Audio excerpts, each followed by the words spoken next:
welcome back to the Budgeting Sisters. I'm April, and today is January 2nd that I am recording this. And I wanted to show you all a few things that I did in December to prepare for the new year and my budget set up and what my savings challenges are going to look like this year, or at least for the first quarter. So I hope you all had a wonderful new year. Happy New Year to everybody. I pray that 2025 is a great year for everyone that watches our channel. We appreciate all the support that we get from you all and love chatting with you in the comments. So make sure to like and subscribe. And if you are new, just found us, we are the Budgeting Sisters. There are two sisters, myself, which is April. I live in South Carolina, and my sister Melissa, who currently resides in an RV in South Carolina. She's about an hour away from me right now, and who knows where she'll be next. They want to travel, and I'm a little jealous, but that's all right. It's good to, watch her go on her travels. She has some beautiful endeavors lined up. All right. So I forgot to turn my lights on, so I'm going to do that. You'll probably see my arm. I guess I wasn't ready when I hit record. All right. So now we got a little bit more light. So in December, I went through all of my subscriptions, or things that I was paying for on a monthly basis that weren't necessarily a subscription. And I compared them to what the going rate was right now for what they had on sale. You know how like Paramount does a 99 cents a month for new subscribers, whatever. So I looked at all those and made a list of what I looked at, what I was able to do. And so I will just go down the list. First off, we have Netflix. I love my Netflix. I watch it every single day to go to sleep at night. We currently pay $15.49 a month for no ads and it being on 2 TVs. Move, Lilo. Come on. Lilo. Now, there was a plan that I could switch to for $6.99. Same service, but had ads. And I wasn't willing to make that cut back. So I, evaluated it, and I thought, for what I get out of Netflix, paying $15.49 is well worth it. I get my money's worth. I'm going to keep it at $15.49. Same with Hulu. I have Hulu, Disney Plus, and ESPN Plus. That gets watched every day by my father.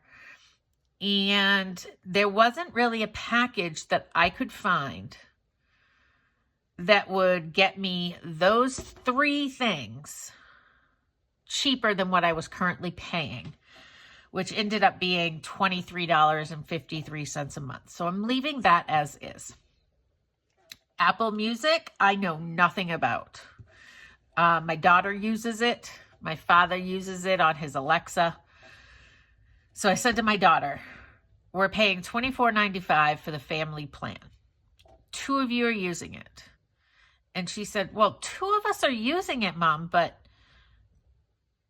Pepe doesn't have his own account. He uses mine. And I'm like, what? She goes, yeah, that's why it says that I listen to all this oldies music. And I was like, so really, I'm just using an individual plan? And she's like, yes. And I said, all right, let's switch it to the individual plan for $10.99 a month and see if everything goes smoothly. So we did that. So far, there have been no issues. Everybody's still able to listen to their music.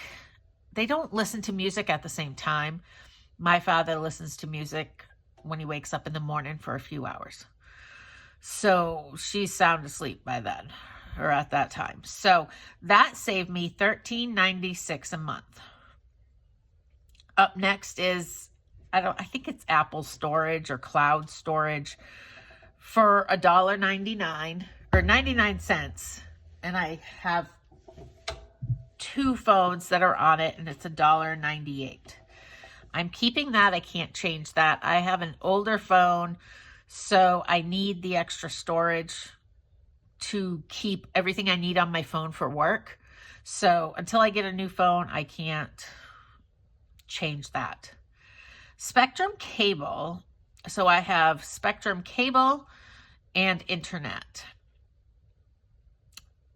I lowered my internet, or really I upgraded and got the newest internet, and that saved me like $10 or $20 a month. But my father is going to Maine unexpectedly for the next 2 or 3 months. So I am going to shut off cable while he is gone, because he is the one who uses a lot of the cable. He watches TV all day, all night. You know, if he's awake, he's watching TV. He doesn't mind watching Netflix. He doesn't mind watching Hulu. He likes his sports, which he can get some on the ESPN Plus, but he likes his football and his golf. So we will get it back when he is back home, but I am going to shut it off while he is away, which will save me $170.65 a month. Next is my HP Insta ink. I had set myself up on the 500 pages, $23.99 a month. And I've been on that for 6 or 8 months. And ever since I have been on that, they have been sending me emails saying, you're not using what you're paying for. You should consider going down in plans. And I hesitated because I didn't want to ever go over either. But then I was looking at what it was saying my printing amount was, and I was really nowhere close. So I lowered it down to 300 pages, which is still nowhere near what I print right now. And so that new cost is $15.99 a month, which saved me $8.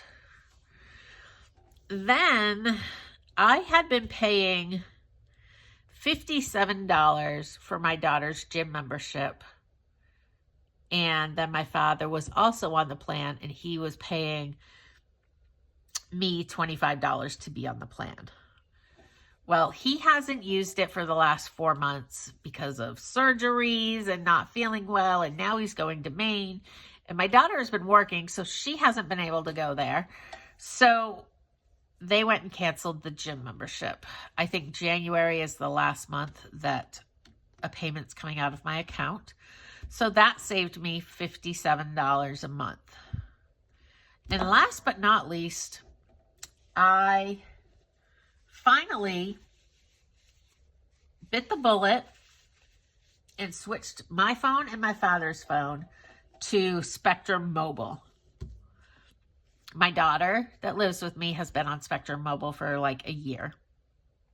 I was working on paying off all of the phones that were on US Cellular, waiting for my daughter in Maine to get her own cell phone plan. All of that finally happened. I paid off early a phone that we had monthly payments on, and I went to Spectrum Mobile. So when we were at US Cellular, it was $166 a month. I am roughly now going to pay $45 a month for my father and I's phone, which is a savings of $121. Now, I'm not sure exactly what it's going to come out to a month, but they did say we were getting in at get one phone line for the price. Get 2 phone lines for the price of 1. So based on what my first bill was, which was a little bit higher, either way, it's saving me at least $100 a month. So that is exciting. So the total of all these is $370.61. Now, I'm the first one to say, there's nowhere I can cut. I am so cheap and so frugal. There's just nothing I can cut. Well, this proves to me that there's always somewhere you can cut. There's places I can still cut. I can still cut Netflix. I can still cut Hulu. I can cut Insta Ink. You know, they're all things that I don't need, but I use. So I'm choosing now to cut back on these items, and I'm going to always be evaluating whether or not I'm getting my money's worth, especially with the Netflix, the Hulu, and the Apple Music. The internet, I can't really do anything about. There's another internet company I can go with, but it's the same price. And I don't have any trouble with my service, so it's not a service issue. I can evaluate maybe in a few months on the Insta Ink and see if it can get lowered even more. So that's something I can consider, but this is going to be a huge savings that I will hopefully see some of them work out in January, where it'll give me more money to put towards my savings challenges, which will eventually go to my debt snowball or my sinking funds. So this is what I did for prescriptions. Now this page is Miss Georgia Jean, my dog. She is on 3 different medications every single day. And I compared the price at Publix, Walgreens, Chewy, Pet Meds, Petco, PetSmart, and Pet Care RX. It was a lot to compare. It ended up that this first one, her Prozac, her fluoxetine, I could get cheaper from Chewy or Petco. It's $1 cheaper. But for the sake of getting it at Publix for the extra $1 and not having to go through another place to get all of her medicines, I decided to stay with Publix. Publix has her second medication the cheapest anyways, and that's where we are already getting her medication at. We currently are getting her medication at Publix for the first 2 medications. Now, the third medication we get at Walgreens, and it is not cheaper anywhere else. It's the same price at Chewy, but at Walgreens, I can just walk in and buy it. So through this, although I didn't have to make any changes, it confirmed for me that on a regular basis, I am getting her medication at the cheapest place possible. Yes, some of these would have given me a huge discount off my first order, but the ongoing cost and the ongoing increase wasn't going to make it worth my while to change it all up. I have it all set up where her 3 prescriptions are ready at the same time. I go to one place and across the street is Walgreens, so it works out great. And I feel wonderful knowing that where I am getting it, I cannot really get it any cheaper. I would definitely recommend, if you have pets and they are on prescriptions, make sure that you are going through some prescription place. I want to say all of these, Publix and Walgreens, this price is either the Walgreens or Publix price or the GoodRx price, whatever is cheapest. I was going to get them through CVS because that's where I get all my prescriptions, and it was going to cost me a couple $100s a month because CVS doesn't take GoodRx for canines. So I said, nope, forget it. And actually the CVS pharmacist helped me work it out with Walgreens and Publix. So I confirmed that my dog's medicine is the cheapest, and that was so nice to know. So if you have any pets that are on regular prescription, make sure to check out some other places and confirm that you are getting it the cheapest. Now, here is an update of my debt through, Lilo, keep going. You are driving me bonkers. My debt through 2024. I am now down to $91,187.50. I started out with $111,664.84. Sorry. I paid off in 2024 between my regular payments and my debt snowball. I paid off $20,477.34. I am so excited that I broke the 20,000 mark. Now, I think the yearly goal for 2025 is 25,000, I believe. I should make it 25, even if it's not, because I might have chose 23 or whatever, but 25,000 in the year 2025. That's how we'll remember it. 25, I can't even write it.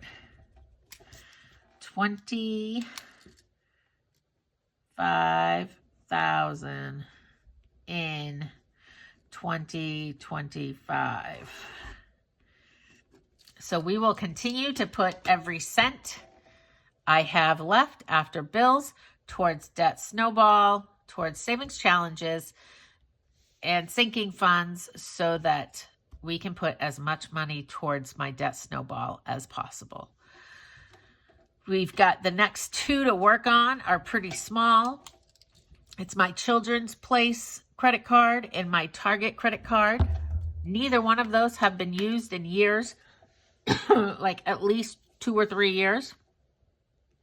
So I am excited to get those down. I need, about $1,500 to do that. So hopefully we can do that before the end of the first quarter. That would be amazing.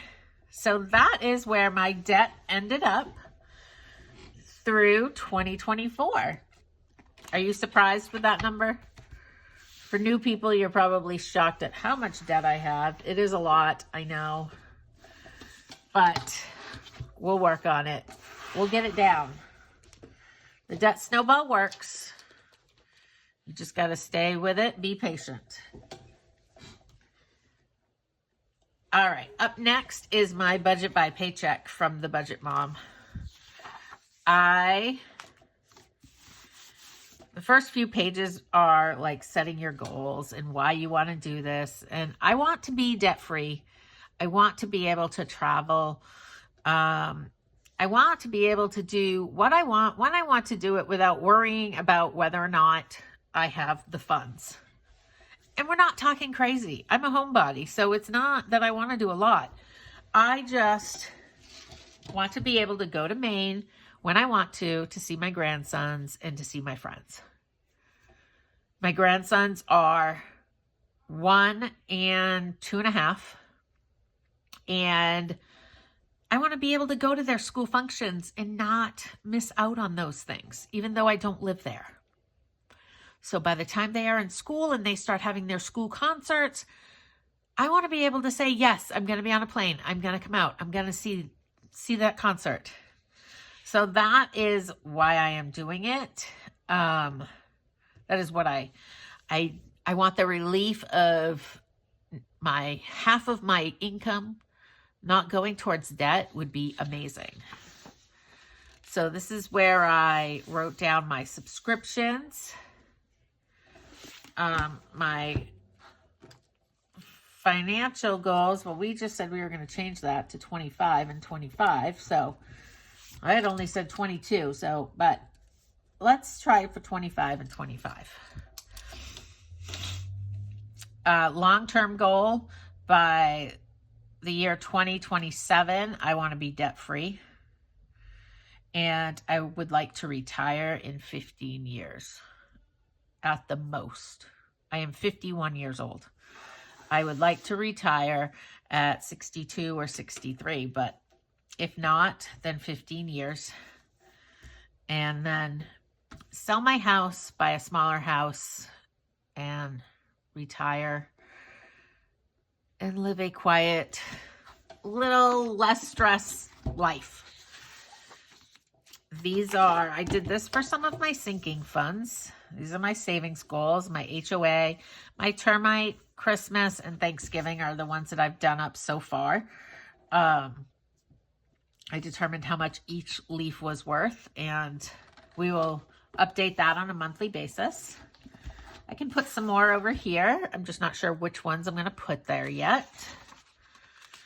And I did not do my yearly spending overview or anything there. So let's get into my budget. For notes, I have that we're doing a pantry challenge, and I am going to challenge myself to limit my groceries to $25 a week for the month of January. I am going to track my spending and no spending days, and I'm going to make it into a savings challenge where if I don't spend, I'm going to put $1 into the savings challenge. I don't know what I'm going to do if I spend. Maybe if I spend, it should be like $5 so that it hurts. I don't know. Let me know your thoughts on that one. I want to balance my checkbook every other day. I know that's kind of old school, but you'll see when we look at my budget that I have a lot of things moving out of my account. I don't have a lot of money coming in per se. Like there's just 2 transactions from my paycheck and 1 from my dad paying me for his car insurance. So there's only 3 deposits, but there are probably 30 or 40 transactions of money coming out.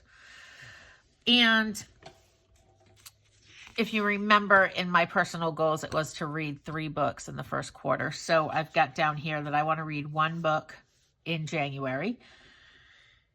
And I'm hoping to put an extra $250 towards savings challenges. And that is from doing the pantry challenge and only spending $25 a week on groceries.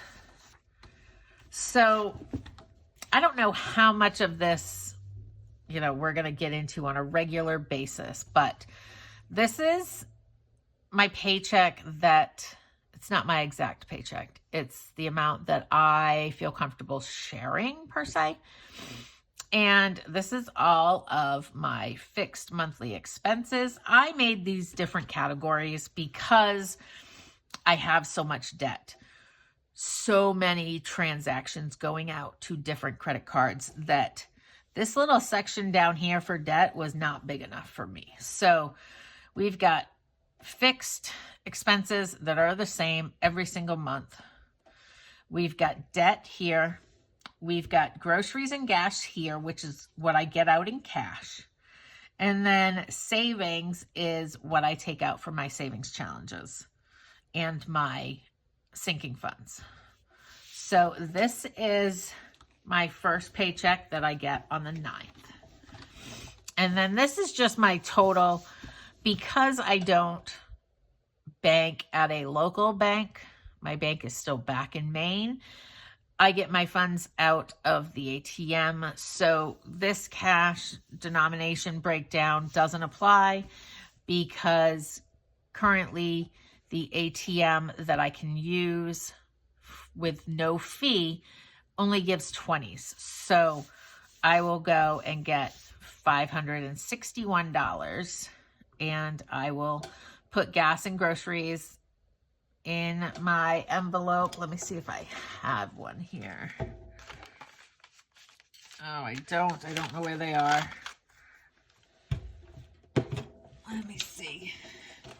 There we go. I have these little envelopes that I will start again putting my gas and groceries in. And then the rest of the money you'll see going towards my savings challenge and sinking fund videos. So I did both months. I did both paychecks. This paycheck, I get my paycheck, the money from my dad for his car insurance, and the money from my daughter for her car insurance. Now you'll notice car insurance comes out this paycheck, but it actually doesn't come out of my bank account till this paycheck. It gets confusing. Everything is due so close together that it just worked out that I had to do it that way. And you'll notice this paycheck, there's only $64 going towards challenges, but it is the last month that my charter will be that big. That is my cable, my Spectrum cable. And my cell phone is more this month because of the partial month that we had to pay for when we transferred the new phones. So, or we transferred our old phones to Spectrum. Sorry about that. So this is my last paycheck and what I'm getting out at the bank. And then that is it for my budget by paycheck. Like I said, today is the 2nd. So I'm going to use this page for my checkbook reconciliation. So what I'm going to do is I'm going to go through, and anything that is still outstanding from December is going to be carried over here. And then we will keep track of whether or not or when it clears the bank and what my balance is at every second. I love to know what my balance is, so that if I might say it's going to cost me $45 for water, but it only cost me $40. So we will, we sometimes we end up with a little bit of, $5 or $10 extra in the bank account. So I want to be able to know for sure if that's there or not. And I like to keep a zero balance in my checkbook if at all possible, maybe just a little buffer. So we will see how that all works out in January. And I think that is the last thing. Oh, sorry. Let's see. We've got a lot of expense trackers. Oh, and it has, you can do monthly debt payment plans, monthly net worth tracking. I probably won't do that. But it has a menu plan. So this is my menu plan. And I am going, so I don't necessarily feel like, oh, it's the 2nd, so we have to have chicken pot pie tonight. As long as we have something that's on this list, then I am happy with it. Last night we actually did have burgers, and we actually had tater tots with them, but that's funny because I didn't even know that that's what was on there. But we're eating from the house, so that makes it a lot easier to plan. So this is where I stand for my January budget. My new year of savings challenges, or what they're going to look like. I have 2 new binders. One is for sinking funds, and there's a lot more in here, but not every week is everything going to get some money. I have my ones that will get money every single time, and then I have ones that are less of a priority that will get money when there is extra money to divvy up, or that is getting closer to being needed. I did add a savings sinking fund. So this is my sinking funds binder. And that's an A5. I switched to A5s for the first quarter. I don't know if I will be A5s all year or not, but that is how I am starting out. I've never used A5s before. And then this is just my regular savings challenges that go towards my debt snowball. So that is what I have so far for that. And the other thing that I am going to do is I'm going to do the 100 envelope with a little bit of a twist to it. I am going to do it so that you add the 2 numbers together. I don't have enough money, nor do I want to work on a $5,000 savings challenge. I want to work on smaller denomination savings challenges because I want to get the debt paid off. So I want smaller challenges, more challenges with smaller amounts so that the money can come in and go out within a couple months. So for like 99, I would pay $18 because 9 plus 9. So that is the highest amount you would have to pay if you add the 2 numbers together. So that is what I plan on doing for my 100 envelope challenge. And when that's done, I'll replace it with something else. But that is where I am starting 2025. I hope you enjoyed this video. I so much appreciate your support and you cheering me on and cheering Melissa on with everything that we are doing for the channel and in our finances and in our home. And if you have any questions or suggestions, please let us know. We are always open to hearing new ways of doing things, or maybe it's something we've never even thought of before, because we all know I'm not going to think of everything, and neither is she. And our 2 heads put together just do not probably even make one good head sometimes. So thank you for watching this. I am super excited for 2025. And we'll see you in the next video. Make sure to like and subscribe. Check out our Etsy store at budgetingsistersshop.etsy.com. And we are also on Facebook, and I believe it's the Budgeting Sisters Live. I think it says live at the end of it. So go on over there. We hope to be more active in our Facebook group in 2025. Have a wonderful start to the new year, and I will catch you in the next video. Bye.